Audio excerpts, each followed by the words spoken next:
क्या हाल चाल। कैसे हो आप लोग। कैसी चल रही है आपकी हवाबाजी। कैसी चल रही है आपकी बकैती। अब तुम सोच रहे हो कि भैया आज ये बकैती वगैरह की ये सब क्या बात करने लगे हैं। इतना पढ़ चुके हो। क्या चैप्टर चल रहा था।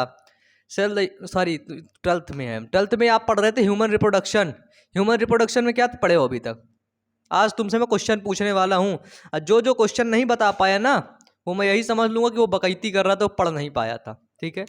बिल्कुल सिंपल सा क्वेश्चन इसके पहली वाली क्लास में। ठीक है। इसके पहली वाली क्लास में देखना। सीरियस हो जाना। ठीक है। बताना सभी लोगों को नीचे कमेंट बॉक्स में पहले जवाब देना, फिर मैं क्लास कंटिन्यू करूंगा। पहला क्वेश्चन ये है कि जब oogenesis होता है, अंड जनन की क्रिया होती है। ठीक है। तो उसमें क्या होता है, अर्धसूत्री विभाजन फर्स्ट होता है, लेकिन वो कंप्लीट नहीं हो पाता, एक जगह पर जाकर के रुक जाता है। उस जगह को क्या बोलते हैं। और उसी में अर्धसूत्री विभाजन जब सेकंड होता है, तब फिर वो अर्धसूत्री विभाजन कंप्लीट नहीं होता है, वो एक जगह पर जाकर के रुक जाता है। उन दोनों जगहों को क्या बोलते हैं, बताइए। ठीक है। ये बताना है। और दूसरा क्वेश्चन ये है मेरा, स्पर्मेटोजेनेसिस से लेकर के। ठीक है। जहां पर स्पर्म का निर्माण होता है भैया, शुक्राणु का निर्माण होता है। क्वेश्चन सुनना ध्यान से। ठीक है। यही सब एग्जाम में आएंगे तुम्हारे। यही जब नीट की तैयारी करोगे या बीएससी नर्सिंग का B pharma D pharma exam दोगे, वहां पर सारे क्वेश्चन पूछे जाएंगे एंट्रेंस में। ठीक है। अगर ऐसे हवाबाजी करते रहे तो बस हवाबाजी करते रह जाओगे। इसलिए हवाबाजी नहीं करनी है, रिलैक्स होना है, चीज़ों को पढ़ना है, रिवीजन करना है, एक प्रॉपर तरीके से पढ़ना है, अपने लाइफ में डिसिप्लिन लेना है। दूसरा क्वेश्चन है मेरा कि स्पर्मेटोजेनेसिस की जब क्रिया होती है, ठीक है, स्पर्म के निर्माण की क्रिया कैसे शुरू होती है। कुछ यहां से कुछ सिग्नल जाता है, उसको बोलते हैं हार्मोन्स। यहां के कौन सा हार्मोन्स जाता है, तब जाकर के कौन सा हार्मोन्स हार्मोन्स चलो ठीक है ये बता दिया, कौन सा हार्मोन्स पिट्यूटरी ग्लैंड को एक्टिव कर देता है, इंटीरियर पिट्यूटरी ग्लैंड को एक्टिव कर देता है। ठीक है। और ये बताओ कि वो पिट्यूटरी ग्लैंड कौन कौन से हार्मोन्स रिलीज करती हैं, और वही पिट्यूटरी ग्लैंड जो यहां पे हार्मोन्स रिलीज करती हैं, वो जाकर के टेस्टिस में क्या करता है। दूसरा क्वेश्चन। ठीक है। तो पहला तो oogenesis से क्वेश्चन हो गया, दूसरा किससे हो गया, दूसरा हो गया आपका स्पर्मेटोजेनेसिस से। ठीक है। अब देख लेते हैं कोई और क्वेश्चन बनता हो तो। कैसे तुम लोग। हाँ यार, ये मैं बताया था ना तुमको, ग्राफियन फॉलिकल कल बताया था, कल की क्लास में। चलो देखो, पता ये जो मैं पीछे बता के आया हूं, ऐसा नहीं करना है कि तुमको आगे वाली क्लास में पीछे वाले को भूल जाना है। ठीक है। तो आगे वाली क्लास लेते समय हमेशा पीछे वाली क्लास को रिवीजन कर लिया करो। तो आपकी क्लास बिल्कुल शेड्यूल है, टाइम टू टाइम चलेगी, टाइमली चलेगी, इंपॉर्टेंट को सब कुछ कराया जाएगा। ठीक है। लेकिन आप भी अच्छे से पढ़ो। क्लियर है। बताइए मैं सही कह रहा हूं ना, बताइए। मैं अगर गलत कह रहा हूं तो भैया बताइए। ठीक है। अगर मैं कभी कोई चीज़ गलत कहता हूं तो आप लोग तुरंत उसे बता दिया करिए कि भाई तुम गलत बोल रहे हो है। ठीक है। चलो ये बताओ, ग्राफियन फॉलिकल हमने देखा था ना, किस में देखा था, ओवरी में, अंडाशय में देखा था। ग्राफियन फॉलिकल से जो ओवम निकलता है, उस ओवम को क्या बोलते हैं। उस ओवम को ओवम तो बोलते ही हैं, लेकिन उसका एक नाम और रहता है, उसको क्या बोलते हैं बताओ। यही है तुम्हारा टेस्ट। बोलते हो ना भैया टेस्ट लो लो, हमारा टेस्ट ले लो, ओए टेस्ट ले लो, टेस्ट टेस्ट ले लो, टेस्ट। हाँ, आज तुम्हारा लिया जा रहा है टेस्ट अच्छे से। अब पता चल जाएगी कि क्या तुम करते हो, बताओ। इसमें से आधे बच्चे देखना जवाब नहीं देंगे, आधे क्या, 80% बच्चे जवाब नहीं देंगे, 80%। और मैं ये लिख के कहता हूं नहीं देंगे। और वो 80% में आप लोग भी होगे। ठीक है। बिल्कुल सिंसियर बच्चे जो अच्छे से पढ़ना चाहते हो, अपने लाइफ में कुछ करना चाहते हो, लेकिन पढ़े हो, पिछली क्लास से लेकर के आए हो, आज जवाब नहीं दे रहे हो। ये गलती किसकी है। ये सर गलती किसकी है, तो गलती आपकी है, क्योंकि आप अपना वक्त हवाबाजी में उतार रहे हो। आप बुक नहीं पढ़ना चाह रहे हो, आप मैं जो सवाल पूछा उसका जवाब देना नहीं चाह रहे हो। क्यों। क्योंकि आपके पास नॉलेज कम है, आपके पास नॉलेज नहीं है, आपने सही तरीके से पढ़ाई नहीं की है। ठीक है। और जितने बच्चे दे रहे हैं वो सिंसियर हैं। ठीक है। वो सही से अपने काम को कर रहे हैं। देखो मैं तुमको एक बात बता दूं, यदि तुम आज अपने काम को सही तरीके से नहीं करोगे, ठीक है, तो क्या गारंटी है कि जब तुम कोई दूसरा काम करोगे तब उस काम को तुम सही तरीके से करोगे, तब उस काम को तुम 100% दोगे। तुम्हें लगता है यार पढ़ाई को छोड़ करके मुझसे और कोई काम करवा लो। भाई तुम्हारे पास आज वक्त है पढ़ाई करने का, तुमने आज पढ़ाई नहीं की है, दूसरे काम के बारे में सोचते रहे। जब तुमको दूसरा काम मिलेगा तो तुम उसके बारे में नहीं सोचोगे, फिर दूसरे काम के बारे में सोचोगे। इससे पता है क्या होता है, इससे आपका सेल्फ कॉन्फिडेंस डाउन हो जाता है, लूज हो जाता है, जिससे आप अपना 100% किसी भी चीज को किसी भी जगह पर नहीं दे पाते हैं। ठीक है, इसलिए यदि आज काम है पढ़ने का तो भाई पढ़ के एक कर डालो। तुम्हारे पप्पा बोले अरे बेटा रख दे यार, कल पढ़ लेना भैया, कल पढ़ना। तुम बोलो अरे अभी टाइम नहीं हुआ पापा, और 1 घंटे बाद मैं आता हूँ। आप चलिए आप सोइए, मैं 1 घंटे बाद आता हूँ। पढ़ रहे हो, ऐसे पढ़ो। ठीक है, चलो क्वेश्चन पूछे। ग्राफियन फॉलिकल आगे चल के, ग्राफियन फॉलिकल से अंडाणु निकला, आगे चल के वो कौन सा या किस रूप में परिवर्तित हो जाता है ये बताना है आपको। ग्राफियन फॉलिकल किस रूप में परिवर्तित हो जाता है ये बताना है। ठीक है, चलिए हाँ, ये बताइए स्पर्मेटोजेनेसिस और oogenesis में एक भिन्नता होती कॉमन से, कि इसमें से कौन सी क्रिया अंड जनन और शुक्र जनन में कौन सी क्रिया सबसे पहले शुरू हो जाती है। ठीक है, अंड जनन पहले शुरू हो जाता है या फिर शुक्र जनन, शुरू होता है तो कहां से शुरू होता है, किस एज से शुरू होता है, ये एज ग्रुप नीचे कमेंट बॉक्स में कमेंट करके बताना है। चिल्ला चिल्ला के पढ़ाया था। अगला क्वेश्चन है कि मेल और फीमेल का प्यूबर्टी एज जो होती है, सबसे शुरू में ही पढ़ाया था, प्यूबर्टी एज कितनी होती है ये बताओ। सिंपल, मैंने आपको पढ़ाया था क्या कि एक होता है हमारे पास टेस्टिकुलर लॉब्यूल, टेस्टिस, गोनॉट्स होते हैं, टेस्टिस मेल के अंदर क्या होता है, टेस्टिस। टेस्टिकुलर लॉब्यूल के अंदर क्या क्या पाया जाता है बताइए। मैंने बताया था एक कमरा है, उस कमरे के अंदर ये पाया जाता है। एक टेस्टिस में कितने रूम होते हैं, लगभग 250 अपार्टमेंट होते हैं, है ना, 250 सॉरी कंपार्टमेंट, अपार्टमेंट तो एक के ऊपर एक बनता है, कंपार्टमेंट होते हैं, है ना।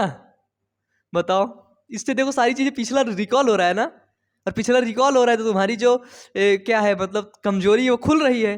कमजोरी खुल रही है तो तुम अपने आप को रिग्रेट फील कर रहे होगे कि यार मेरे को पता नहीं है। कोई बात नहीं यार, पता है तो कमेंट बॉक्स में कमेंट करके बता दिया, और नहीं पता है तो पता क्या करना, पता करना होगा। ठीक है, अपने आप को कोसना नहीं होगा, रोना नहीं होगा, बैठ के पता करना होगा कि कैसे होगा। ठीक है, तो यार चलो आज की क्लास कंसिस्टेंस करते हैं, है ना, क्योंकि अब यदि जवाब 50% नहीं आया, ठीक है, 50% कमेंट यदि नहीं आया ना, ये जो क्वेश्चन पूछा हूं मैं, तो मैं समझ लूंगा कि आप लोग सिंसियर नहीं हो। ठीक है, पढ़ाई को लेकर के या तो तुम सिंसियर नहीं हो, फिर मैं इसमें से दो कंक्लूजन निकलेंगे ना, या तो तुम सिंसियर नहीं हो, या तो फिर मैं जो पढ़ा रहा हूं वो मैं अच्छा नहीं पढ़ा पा रहा हूं, मैं जो कंटेंट आपके साथ डिलीवर कर रहा हूं मैं वो कंटेंट नहीं डिलीवर कर पा रहा हूं। ठीक है, तो इसलिए मैं हाथ जोड़कर विनम्र निवेदन करता हूं कि जवाब सबको देना है।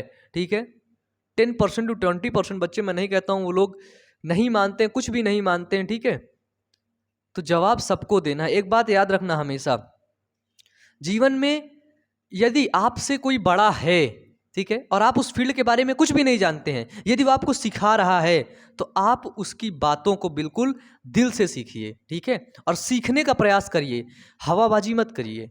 ठीक है, क्योंकि हवाबाजी करना चंद सेकंडों का काम होता है, और रियल लाइफ से कुछ सीखना, कोई दूसरा कुछ बता रहे हैं, हम उसको सीख रहे हैं, अपने ऊपर इंप्लीमेंट कर रहे हैं, उससे क्या होगा, उससे आप जो व्यक्ति बनोगे ना, बहुत आगे तक जाओगे। ठीक है, तो मैं हमेशा आप लोगों को यही समझाता रहता हूँ यार। ठीक है, आज की क्लास थोड़ा सा अभी स्टार्ट करेंगे, ठीक है, अच्छे से पढ़ेंगे, फिर आज की क्लास में थोड़ा सा, हाँ ठीक है, पढ़ लेंगे हम लोग। ठीक है, तो मैं हमेशा आपको देखो यही सिखाता रहता हूँ कि आप लोग सही तरीके से रहो। देखो एजुकेशन सिस्टम में पढ़ाई हर जगह होती है, और भी जगह आप लोग जाते हो, पढ़ लेते हो आसानी से, लेकिन मैं पढ़ाने के साथ साथ आपके सेल्फ कॉन्फिडेंस को मजबूत करता हूं, आपके सेल्फ कॉन्फिडेंस को बिल्डअप करता हूं, आपकी कम्युनिकेशन स्किल्स को भी सुधारता हूं। उसके लिए मैं आपके लिए वो ले आया, वीडियोस ला रहा हूं, हर संडे आपको कम्युनिकेट करूंगा, कम्युनिकेशन स्किल पर देखिए वीडियो दूंगा। ये वीडियो पड़ा हुआ है, और देखो अच्छी चीज़ों पर व्यूज़ देखो कितना कम गया है, 59 व्यूज़ गया है। इस वीडियो को देखने के बाद अगर तुम एक छोटा सा सुधार करोगे अपने जीवन में, ठीक है, तो बहुत आगे तक जा सकते हो। लेकिन व्यूज़ 50-60, लेकिन जो देखे हैं 60 बच्चे, ठीक है, जो 60 व्यूज़ आए हैं वो सिंसियर थे, वो अच्छे लोग थे। ठीक है, वो कुछ इम्प्लीमेंट चाहते हैं, अपने जीवन में कुछ बदलाव चाहते हैं, ठीक है। तो इसकी एक प्लेलिस्ट है सर, ये मोटिवेशनल वीडियो बाय ओमन करके, तो इसमें मैं पूरा आपको अब दूंगा, ठीक है। कम्युनिकेशन स्किल आपको सिखाऊंगा कि आप कैसे बात करेंगे, बॉडी लैंग्वेज क्या होनी चाहिए, आपकी स्पीकिंग कैसी होनी चाहिए, खड़े कैसे रहना है, बोलना कैसे है, किसी के सामने अपने आप को प्रेजेंट कैसे करना है, कि हेलो दोस्तों मेरा नाम है अमन और आप लोग देख रहे हैं बाय ओमन। तो इसी तरह आप लोग भी बोलोगे, क्या बोलोगे कि हेलो दोस्तों मैं हूं लल्लू लाल और आप देख रहे हो लल्लू लाल की दुकान। है ना, रिप्रेजेंट भैया, आप लोगों से मिलते हैं तो कैसे रिप्रेजेंट करते हैं, तो ये कम्युनिकेशन स्किल पे बात करेंगे, ठीक है। चलिए अब कम बैक टू टॉपिक। पढ़ रहे थे सर ह्यूमन रिप्रोडक्शन। यार बहुत तुम लोगों को पढ़ाया तो मुझे लगा टेस्ट ले लेना चाहिए, क्योंकि हवाबाजी से काम चलेगा नहीं, फिर से कह रहा हूं, दोहराना पड़ेगा, रिवीजन करना पड़ेगा, तभी तो आके डॉक्टर बनोगे ना। ऐसे डॉक्टर बन जाते तो हर जगह हर गली मोहल्ले में डॉक्टर टहल रहे होते, ठीक है। Human reproduction. और देखो रुक जाओ, और तुमसे 2-4 क्वेश्चन अभी और पूछता हूँ, आज को क्वेश्चन की बिल्कुल बौछार ही हो जाए। अब बता देता हूँ आज तुम लोगों को पढ़ाने वाला क्या हूँ। आज तुम लोगों को मैं पढ़ाऊंगा, अभी नहीं बताऊंगा, पहले क्वेश्चन बता देता हूँ फिर।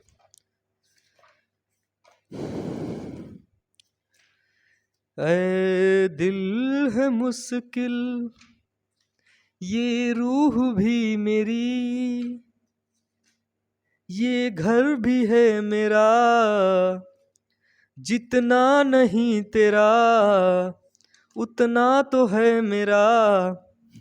मैं देखो गाना गाता हूँ, मेरे को गाने का बहुत शौक है, लेकिन मैं बहुत खराब तरीके से गाना गाता हूँ, ठीक है।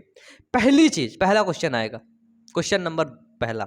वो क्वेश्चन जितने पूछा उनके जवाब दो, लेकिन इनके जवाब भी दो। कमेंट भर डालो इस वीडियो के नीचे ना, कमेंट आज होने चाहिए, भर भर के कमेंट होने चाहिए। आज की क्लास बिल्कुल कुछ सीखने वाली होनी चाहिए, खूब सिखाऊंगा आज आप लोगों को। पहला क्वेश्चन, मैंने आपको बताया था सार्टोली सेल, ठीक है सर। मैंने आपको क्या बताया था, सार्टोली कोशिका बताया था। बताओ सार्टोली कोशिका का कार्य क्या होता है। सिर्फ 5 क्वेश्चन पूछूंगा आपसे, 5 क्वेश्चन, और ऐसे क्वेश्चन पूछ रहा हूं जो मैं पढ़ाया हूं भाई, ठीक है। यूट्यूब पर क्या होता है, अधिकतर चीजें, ठीक है, जो छोटे छोटे क्रिएटर होते हैं और भी जो टीचर्स होते हैं, वो अधिकतर चीज छोड़ छोड़ के चलते हैं, ठीक है। और वो प्रेशर करते हैं कि तुम मेरी नोट्स ले लो, ठीक है, और तुम पेड कोर्स पे आ जाओ, यहाँ आ जाओ, वहाँ आ जाओ। लेकिन नहीं भैया, मैं पूरा आपको फुल कंटेंट डिलीवर करूंगा, ठीक है, फुल कंटेंट। तो सार्टोली कोशिकाएं जो होती हैं वो क्या करती हैं, इनका काम बताना है तुमको, ठीक है। सार्टोली कोशिका ये तो पता है कहाँ पर पाई जाती है ना, अंड उसमें पाई जाती है, ओवरी में पाई जाती है ना, हाँ ओवरी में ही पाई जाती है, पक्का मेरे को कंफर्म है, ठीक है। चलो जवाब तुमसे चाहिए, मुझे नहीं देना है। फिर आता है नेक्स्ट आता है सर कि मेंस्ट्रुअल साइकिल अभी आप लोग नहीं पढ़े ना, नहीं, हाँ मेंस्ट्रुअल साइकिल नहीं पढ़े, तो इस क्लास के बाद हम लोग पढ़ेंगे मेंस्ट्रुअल साइकिल। और मेंस्ट्रुअल साइकिल पढ़ने के लिए इसके पिछली वाली क्लास को अच्छे तरीके से पढ़ना होगा, ठीक है। अच्छे तरीके से सारी चीज़ें आपको याद होनी चाहिए, रिवीजन आप करते रहेंगे, तभी मैं उस क्लास को स्टार्ट करूँगा। आज मैं उसी को स्टार्ट करने वाला था, लेकिन मुझे लगा कि आज तुम लोगों को बता देता हूँ, थोड़ा सा तुम लोगों का टेस्ट ले लेता हूँ ना, कि क्या चल रही है, कि ज़िंदगी बस मौज में ही तो नहीं चल रही कि मौज मौज में कांटे डाल रहे हो, ठीक है। क्वेश्चन आता है, नर में द्वितीयक लैंगिक लक्षण, ठीक है, नर के अंदर कौन सा हार्मोन्स होता है। बहुत बढ़िया क्वेश्चन, दुनिया का सबसे प्यारा क्वेश्चन, चूरन वाला, ठीक है। नर में कौन सा हार्मोन्स होता है जो द्वितीयक लैंगिक लक्षण को बढ़ावा देता है, ठीक है, जो सर सेकेंडरी सेक्सुअल कैरेक्टर्स को बढ़ावा देता है। कौन सा लक्षण है ये बताना है, ठीक है। और वो लक्षण किसका है, तो वो है नर का। मेल के अंदर सेकेंडरी सेक्सुअल कैरेक्टर को कौन बढ़ाता है, ठीक है। तीसरा क्वेश्चन देखते हैं, तीसरा क्वेश्चन इधर ही से देखना पड़ेगा यार, है ना। लीडिंग कोशिकाएं, हाँ लीडिंग कोशिकाएं का काम क्या होता है। लीडिंग कोशिकाएं भी मैंने आपको पढ़ाया था, लीडिंग बड़ी ली है ना, लीडिंग कोशिकाएं, लीडिंग कोशिकाएं का आपको कार्य बताना है कि लीडिंग कोशिकाओं का सर कार्य क्या होता है, ठीक है। चलिए, हाँ एक क्वेश्चन ये बताना है आपको कि जब ग्राफियन फॉलिकल, चलो 4 ही क्वेश्चन पूछता हूं तुमसे, कि जब ग्राफियन फॉलिकल, ग्राफियन पुटिका हिंदी में बोलते, ठीक है, ग्राफियन फॉलिकल फट जाती है और ओवम, यानी कि ओवम को क्या बोलते हैं, कौन सा ओवम था, तो ये था सर सेकेंडरी oocyte। अभी मैंने आपसे ये क्वेश्चन पूछा था, इसको क्या बोलते हैं बताओ, कितने लोग जानते थे इसका जवाब। जब ये बाहर निकलता है तो इस क्रिया को क्या कहते हैं, इस प्रोसेस को क्या बोलते हैं, इस प्रोसेस को, फट करके जब ओवम बाहर निकलता है तो इस प्रोसेस को क्या बोलते हैं। बहुत इंपॉर्टेंट प्रोसेस है, ठीक है, और उस प्रोसेस को मैं तुम्हें पढ़ा चुका हूं, ऐसा नहीं कि मैं तुम्हें पढ़ाया नहीं, ठीक है। और एक क्वेश्चन, 5 क्वेश्चन, एक क्वेश्चन और सिंपल कर लो कि टेस्टिस जो होते हैं, ठीक है, मेल के अंदर जो टेस्टिस होते हैं वो एक स्क्रूटम की थैली में बंद रहते हैं, लेकिन वो शरीर के बाहर क्यों लटके होते हैं, ठीक है, टेस्टिस क्यों शरीर के बाहर लटके होते हैं, ठीक है। सर जो टेस्टिस होते हैं वो शरीर के बाहर क्यों लटके होते हैं, वो शरीर के अंदर क्यों नहीं जाते हैं, तो ये जवाब आपको नीचे कमेंट बॉक्स में देने हैं, ये 5 क्वेश्चन के, ठीक है। ये 5 क्वेश्चन के अभी जितने लेकिन पूछा उतने के भी देने हैं, एक एक जवाब दो, एक जवाब के लिए एक क्वेश्चन, एक जवाब एक क्वेश्चन, पहला क्वेश्चन पूछा एक जवाब दो, कमेंट करके सीधे मार दो, सीधे मार दो, सीधे मार दो, सीधे मार दो, ठीक है। यानी कि पता है कितने कितने जवाब दे जाओगे तुम, एक व्यक्ति 15-20 कमेंट करेगा, और आज देखना ये कमेंट भरने वाला होगा, ठीक है। जो सिंसियर बच्चे, जो अच्छे बच्चे, फिर आप लोग सभी यार बहुत अच्छे हो, तुम लोग बहुत अच्छे हो, ठीक है, कोई दिक्कत नहीं, तुम लोग कभी भी देखो जीवन में तुम्हें कभी भी काम पड़े, तुम कभी भी तुम अपने आप को हारा हुआ महसूस करना, ठीक है, कभी भी तुम अपनी बातों को किसी और से मत बता पाना, कोई भी बहुत जितनी बड़ी से बड़ी दिक्कत आ जाए, कितनी भी बड़ी दिक्कत आ जाए, ठीक है, तुम्हारा कोई साथ नहीं दे रहा हो, पूरी दुनिया उथल पुथल हो गई है, तुम्हारा भाई बायो अमन तुम्हारे साथ हमेशा खड़ा रहेगा, ठीक है। हेलो, हेलो, फिर से, तुम्हारा भाई बायो अमन हमेशा तुम्हारे साथ खड़ा रहेगा, ठीक है। कभी भी हार मत मानना, अपने आप को कभी अकेला महसूस मत करना, मैं तुम्हारे साथ हूं, ठीक है। मैं टीचर नहीं हूं, मैं तुम्हें पढ़ाने नहीं आया हूं, मेरे पास कोई एटीट्यूड नहीं है, मैं सिखाने आया हूं, सीखने आया हूं, ठीक है। तो बिल्कुल कभी भी हार मत मानना। चलो अब टॉपिक पढ़ते हैं अब, ठीक है। नहीं तुम लोग बोलोगे कि भैया तुम भी हवाबाजी करने लगे, आज आज तो तुम क्लास लेने आए, यहाँ पूरी क्लास की धज्जियाँ उड़ा दिए, क्लास की मस्ती कर दिए, है ना। मैं पता है मैं तुम लोगों को इस वजह से पूरा एक एक टॉपिक क्लियर करते हुए अच्छे तरीके से पढ़ाता हूँ, क्योंकि यहाँ से पढ़ने के बाद यदि तुम किसी दूसरे का वीडियो जाकर के देख रहे हो यूट्यूब पर, तो इसका मतलब ये है कि सर मैंने कुछ कमी रख दी है, मैं सही से पढ़ा नहीं पाया हूं, ठीक है। इसलिए मैं रातों दिन एक करके कंटेंट ढूंढ ढूंढ करके, यहां से ढूंढ करके, इतनी मोटी मोटी बुक पढ़ पढ़ के कंटेंट लेके आता हूं मैं, ठीक है, ताकि इस चैनल के पढ़ने से बाद, मेरे से पढ़ने के बाद वो कहीं और नहीं जाए, ठीक है, कहीं और नहीं जाए। आप लोगों को एक छूट देता हूं कि मेरी वीडियो आप लोग कॉपी करके डालो, ठीक है। जो लोग यूट्यूब चैनल वगैरह बनाए हो, पसंद आ जाती हो कोई क्लिप छोटी मोटी, काट करके डालो उसे, ठीक है। कोई कॉपीराइट स्ट्राइक नहीं दूंगा मैं, क्योंकि मैंने अपनी टीम से सख्त निर्देश से बता दिया कि भाई कॉपीराइट स्ट्राइक किसी को नहीं जाना चाहिए। चलो आज क्या पढ़ना है, ह्यूमन रिप्रोडक्शन में पढ़ना है हमको अंडाणु की संरचना। अंडाणु हमने पिछली क्लास में थोड़ा सा देखा था इसके बारे में, लेकिन मैंने देखा तो इसके बारे में बताने लायक है, ठीक है। अंडाणु की संरचना, स्ट्रक्चर ऑफ स्पर्म देखेंगे, ओ sorry sorry sorry, structure of ovum हमने देख लिया था, स्ट्रक्चर ऑफ स्पर्म के बारे में हमने देखा है, ठीक है। पिछली क्लास से जब हम लोग स्पर्मेटोजेनेसिस पढ़ रहे थे, उसके बाद हमने स्पर्म को बड़ा सा बनाया, देखा भैया, है ना। स्पर्म के आगे देखा था एक तो वो खोल ओल टाइप में पाया जा रहा था, क्या था उसका नाम था, चूरन टाइप में था ना, आगे भरा हुआ था, उसको बताते थे ये छेदक टाइप में छेद डालता है ना, क्या था वो, याद आ रहा है कुछ, बताओ। कोई एंजाइम था यार करके, कौनो एक्रो ऐसे कुछ करके था, बताओ बताओ, याद आ रहा हो तो, याद आ रहा हो तो नीचे कमेंट बॉक्स में बताओ, बताओ बताओ, इंतजार कर रहा हूं मैं। इसके अंदर क्या होता है ओवम के अंदर, ओवम के अंदर देखो ये एक परत पाई गई, समझना, ठीक है। एक परत ये पाई गई, एक परत अभी और पाई जाएगी इसमें, एक परत ये पाई गई आपकी, है ना।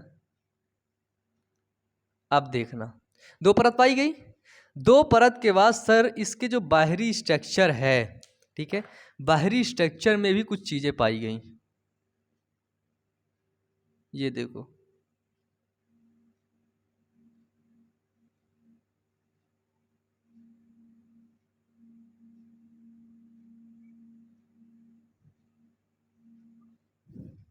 ये देखो,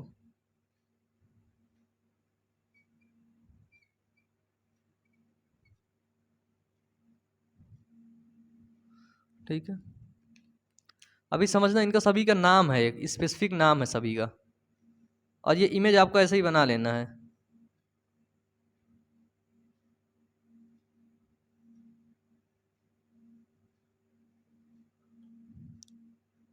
सर इसमें ये समझते हैं सबसे पहले, हाँ इसके अंदर भी एक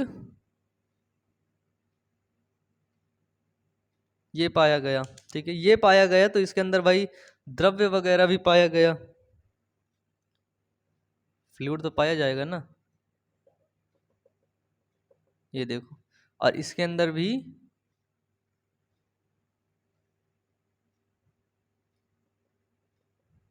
ये देखिए, बाहर से हम लोग नामकरण चलते हुए आते हैं। आप लोग इसका नामकरण कर ही सकते हैं, क्योंकि जब मैं आपको बताया था कि जब सेकेंडरी oocyte बनता है, ये क्या है सर, तो ये है ओवम। ओवम को क्या बोलते हैं, दूसरा नाम ओवम का क्या होता है, वो होता है सेकेंडरी oocyte। जब सेकेंडरी oocyte बनता है तो मैंने आपको एक बात बताया था, ठीक है, वो बात ये थी कि सर सेकेंडरी oocyte जब बनता है तो जोना पेलोसुडा की लेयर बाहर, मतलब अंदर की तरफ बन जाती। तो जो ये रेड लेयर आपको दिख रही है, कौन सी सबसे पहली बनी, जोना पेलोसुडा की लेयर, कौन सी, जोना पेलासुडा, जोना पेलोसुडा की लेयर, ठीक है, हिंदी से लिख लो, जोना पेलासुडा, ठीक है, जोना पेलोसुडा की लेयर बन गई। सबसे पहले एक लेयर बनती है, इसके अंदर काम चलता रहता है, एक लेयर बन जाती है जोना पेलोसुडा की लेयर। जोना पेलोसुडा जो होता है वो अकोशिकी होता है और ये पारदर्शी कला होती है, ठीक है, इसके बारे में देख लो, ये कैसी कला है सर, तो ये पारदर्शी कला है। पारदर्शी माने यहां से उधर का देख सकते हो तुम, ठीक है, इधर से तुम देख रहे हो भैया न्यूक्लियस कहाँ टहल रहा है, ये टहल रहा है, ठीक है, पारदर्शी कला होती है। और इसके बारे में एक खास बात की ये अकोशिकी होती है।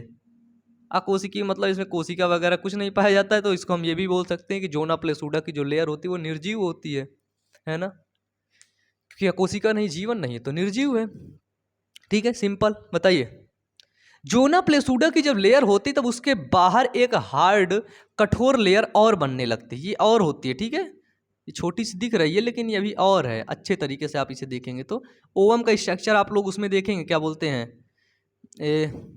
बुक के अंदर, बुक में तो आपका नहीं दिया होगा लेकिन उसमें दिया होगा एनसीईआरटी के अंदर, वो सॉरी गूगल के अंदर भाई, ठीक है, तो बड़ा अच्छा लगता है ये देखने में कभी कभी, ये देखो ऐसे करके। ये बहुत हार्ड दीवार होती है, जैसे तुम अपने घर की दीवार जोड़ लेते हो ना, चोर और आता है चोरी करने, चोरी नहीं कर पाता क्योंकि तुम्हारी दीवार अच्छे जुड़ी होती है, तो इसी तरह ये हार्ड बना होता है इसके अंदर, यानी कि यहाँ पे कोई जल्दी पहुँच नहीं सकता है, और वो पहुँचने के लिए उसके पास बहुत अच्छा, यानी कि आधुनिक तैयारी होनी चाहिए अच्छे से, तभी जा सकता है, नहीं तो नहीं जा सकता है, ठीक है, सब रोक देता है। पहले जोना पेलोसुडा, वो सॉरी जोना पेलोसुडा बाद में, सबसे पहले आता है एक लेयर, इस लेयर को क्या बोलते हैं, इसी को बार बार देख रहे थे, इसको बोलते हैं सर कोरोना रेडिएटा, ठीक है, क्या बोलते हैं सर, तो इसी को बोलते हैं सर कोरोना रेडिएटा, ठीक है, कोरोना रेडिएटा की एक परत होती है, कोरोना रेडिएटा की सेल्स होती हैं कहाँ पर, बाहर, ओवरी जो होती है ना, अंडाशय होती है, बाहर होती है, क्योंकि हमें पता है कि जो अंडाशय होती है वो क्या होती है, अचल होती है, ठीक है, अंडाशय की अगर आकार देखा जाए, संरचना देखा जाए तो क्या होती है, वो गोलाकार होती है ना, अचल होती है, और साथ ही साथ वो अगुणित भी होती है, अगुणित मतलब यन, इसके पास यन ही तो है, ठीक है। जो जोना प्लेसूडा की लेयर है उसके अंदर हमको कुछ ये सेल दिखाई दे रही हैं, ये देखिए, ये सेल कोशिकाएं दिखाई दे रही ना, आंखें टाइप में दिख रही, तो इनको सर बोलते हैं फॉलिकल सेल, पुटकी कोशिका, ठीक है, फॉलिकल सेल, किसकी, कोरोना रेडिएटा की फॉलिकल सेल। और सर यहीं पर ये कवर थोड़ा सा नीचे की तरफ जाता है और इस जगह एक सेल और देखने को मिलता है, इस जगह जो देखने को मिलता है, आप बताइए कि जब प्राइमरी oocyte के अंदर, ठीक है, अर्धसूत्री विभाजन हो रहा था तो वहां पर अर्धसूत्री विभाजन हुआ लेकिन वो कंप्लीट नहीं हुआ, तो वहां पे दो कोशिकाएं बनती थी, एक छोटी वाली एक बड़ी वाली। बड़ी वाली कोशिका में फिर अर्धसूत्री विभाजन हुआ, फिर वो भी नहीं कंप्लीट हुआ, फिर छोटी वाली कोशिका बनी। तो वो छोटी वाली कोशिका क्या नाम है, याद करो, कुछ याद आ रहा है सर? मैं बताता हूं, उस कोशिका का नाम है पोलर बॉडी। Polar body. तो सर यहाँ पे पोलर बॉडी भी पाया जाता है, ठीक है, पोलर बॉडी। यहां पर सर ये एक सेल है, ये एक कोशिका है। जो ओवम होती है वो क्या होती है, वो सिंगल, मतलब कि हैप्लॉइड सेल होती है। सेल के अंदर कोशिका है। तो सर एक बात बताइए, अगर कोशिका है तो कोशिका द्रव्य तो मिलेगा ना, बताइए। कोशिका है तो कोशिका द्रव्य मिलेगा, यानी कि साइटोप्लाज्म तो मिलेगा ना भाई, बताओ। साइटोप्लाज्म को बोलते हैं यहां पर ऊप्लाज्म। ऊप्लाज्म है ना, ऊप्लाज्म को हिंदी से भी यही बोलते हैं, कोशिका द्रव्य, ठीक है, हाँ, कोशिका द्रव्य ही बोलते हैं, ऊप्लाज्म बोलते हैं। इसके बाद यहाँ पे हमको दो लेयर देखने को मिली सर ये मैं यहाँ पे कुछ कमी कर रहा था। जोना प्लेसूडा, यहाँ पे एक लेयर बनाना मैं भूल गया हूँ, तो आप ये समझ लीजिए कि जो नीली वाली लेयर है, ये वाली, इसको मैंने बताया जोना प्लेसूडा की है। जोना प्लेसूडा के ठीक नीचे भी एक देखिए रेड कलर की लेयर पाई जा रही है, ठीक है। पहले जोना प्लेसूडा आया, फिर जोना प्लेसूडा के ऊपर क्या बन गया, कोरोना रेडिएटा बन गया। लेकिन जोना प्लेसूडा के जस्ट नीचे एक रेड कलर की लेयर जाती है, उस लेयर को बोलते हैं क्या, तो उस लेयर को बोलते हैं विटिलीन। विटिलीन मेम्ब्रेन, अंडकला, अंडकला, LLINE, विटिलीन मेम्ब्रेन, ठीक है, अंडकला। ये थोड़ा सा इंपॉर्टेंट है। इसके अंदर ये देखते हैं कुछ काला काला भाग होता है, तो इसको बोलते हैं सर केंद्रक, ठीक है। क्या बोलेंगे इंग्लिश में, केंद्रक, इंग्लिश में बोलेंगे न्यूक्लियस, ठीक है, केंद्रक बोले। केंद्रक के अंदर क्या पाया जाता है, cell the unit of life, class 11 तो कोशिका यदि आप पढ़े हो तो पता चलता है केंद्रक के अंदर केंद्रक द्रव पाया जाता है। लेकिन इस केंद्रक के अंदर केंद्रक द्रव के साथ साथ एक छोटी सी क्या पाई जाती है, केंद्रिका पाई जाती है सर। केंद्रक की पत्नी केंद्रिका धर्म पत्नी है, ठीक है, केंद्रिका, जिसको बोलते हैं न्यूक्लियोलस, न्यूक्लियोलस, ठीक है। इसको तो हमने क्या बोला सर, इसको तो हमने बोला केंद्रक, और ये है सर केंद्रिका, ठीक है। ये सर बाहर वाला क्या है भाग, वो है केंद्रक, उसके अंदर वाला भाग क्या है, केंद्रिका, ठीक है। अब मुझे एक बात बताइए, ठीक है, अब ये तो यहां तक आप समझ गए, ठीक है। जब यहाँ पर देखिए बिल्कुल अच्छा लग रहा है, एक बार स्क्रीनशॉट आप लोग लेना चाहें तो ले लीजिए, ठीक है, स्क्रीनशॉट लेकर के वो कर लो, है ना। स्क्रीनशॉट अगर लेना चाहो तो ऐसे ले लेना भाई, ऐसे, मेरी भी फोटो आ जाएगी, इंस्टाग्राम में भेज देना अगर मन हो तो। ले लिए, बताओ, ऐसे ले लो, है ना। अब देखो, बिल्कुल सिंपल एक प्रोसेस और होता है, ये समझ गया, ठीक है। अब हम लोग क्या देखते हैं, हम लोग देखते हैं भैया कि एक स्पर्म नामक एक पदार्थ होता है,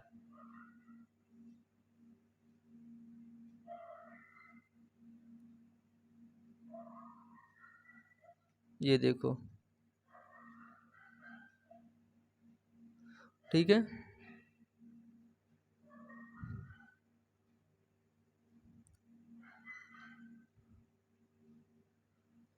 ये देखो,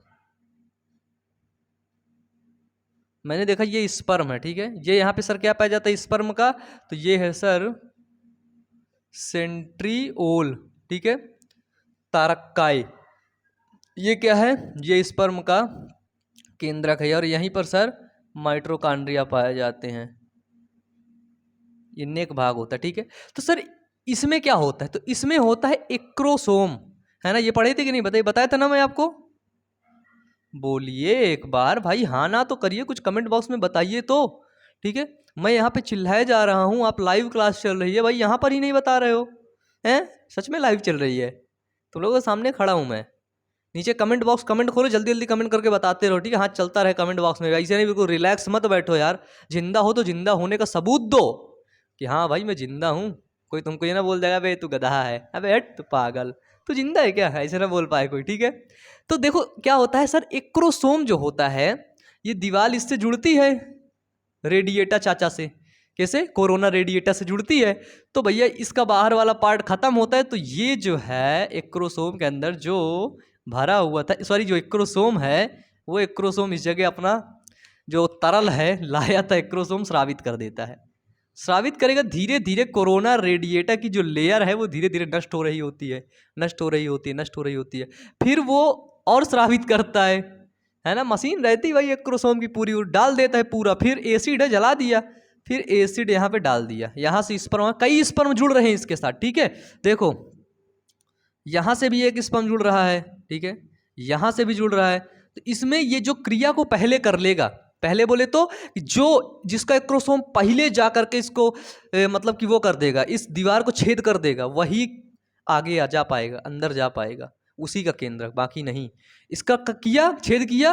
अब जब इसका छेद कर दिया तो ये दीवार अब मजबूत होने लगी। कौन सी? कोरोना सॉरी जोना प्लेसूडा जो है वो मजबूत होने लगी कि और जो स्पर्म आसपास लगे हुए वो ना अंदर आ जाएं। वो आ जाएंगे तो भैया है ना क्या हो जाएगा, जो एम्ब्रियो हो जाएगा वो मतलब मल्टीपल टाइप्स हो जाएगा, बहुत ढेर सारे स्पर्म आ जाएंगे एक साथ, वो कर खराब हो जाएगा पूरा। तो ये दीवार मजबूत होने लगी। अब ये मजबूत होने लगी तो धीरे धीरे काट के पूरा काट डाला यहाँ तक। कौन काटा सर? तो वो काटा एक्रोसोम। और जब मैं आपको पढ़ा रहा था तो एक्रोसोम में मैं आपको एक ऐसा एंजाइम बताया था कि जो एंजाइम इस दीवार को काटता है। कौन सा एंजाइम है बताओ? फिर ये यहाँ से ये कोशिका यहाँ पर आकर के मिल जाती है, ये देखो इसके साथ, ठीक है। जब ये मिलेगी तो फाइनली ये पूरा पीछे वाला काम खत्म, वो टूट के गिर जाएगा, फिर ये दीवार जुड़ जाएगी, ठीक है। उपकेंद्रक कला जुड़ी, अंडकला जुड़ी, अंडकला के बाद ये कोरोना रेडिएटर फिर धीरे धीरे यहाँ से क्या होने लगता है, यहाँ से धीरे धीरे कोरोना रेडिएटर नष्ट होने लगता है, धीरे धीरे खराब होगा। और जो यहाँ पे जोना प्लेसूडा की लेयर है वो क्या होने लगती है, वो यहाँ पर अभी मजबूत होने लगती। क्यों? क्योंकि वो मजबूत इसलिए होती है कि दूसरा स्पर्म, ये वाला जो स्पर्म लगा है उसके पास भी हाई मतलब एक्रोसोम है भाई। एक्रोसोम तो सबके पास था ना, सबके पास वो एंजाइम था। अगर मजबूत नहीं होगी सबको जाकर के चीड़ देगा, वो चिड़ के अंदर घुस जाएगा। तो इसलिए ये दीवार मजबूत होती है। कौन सी? जोना प्लेसूडा मजबूत होने लगती है। फिर यहाँ पे अब देखिए सर ये क्या बन गया, अब यहीं पे समझ लेते, टॉपिक खत्म हो गया हमारा, ठीक है। ये क्या बन गया सर?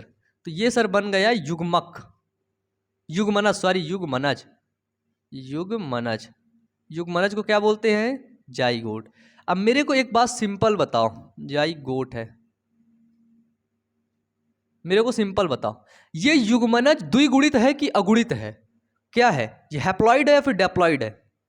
तो आपने बोला कि भैया एक तो अंड कोशिका की सेल यन और दूसरा ये स्पर्म की यन। तो यन में कितने गुणसूत्र थे? 23 गुणसूत्र थे, और ये भी इसमें 23। तो ये दोनों आपस में मिला कर ना ही युग्मनज बने हैं। जब आपस में मिला के बनेंगे तो क्या है? ये 2n है। 2n बोले तो द्विगुणित है, तो ये अगुणित नहीं है। तो युग्मनज जो होते हैं वो द्विगुणित संरचना होती है। और द्विगुणित बोले तो इसके अंदर कितने क्रोमोसोम है बताओ? 36 की 46 हैं कि 42 की 24 की 12?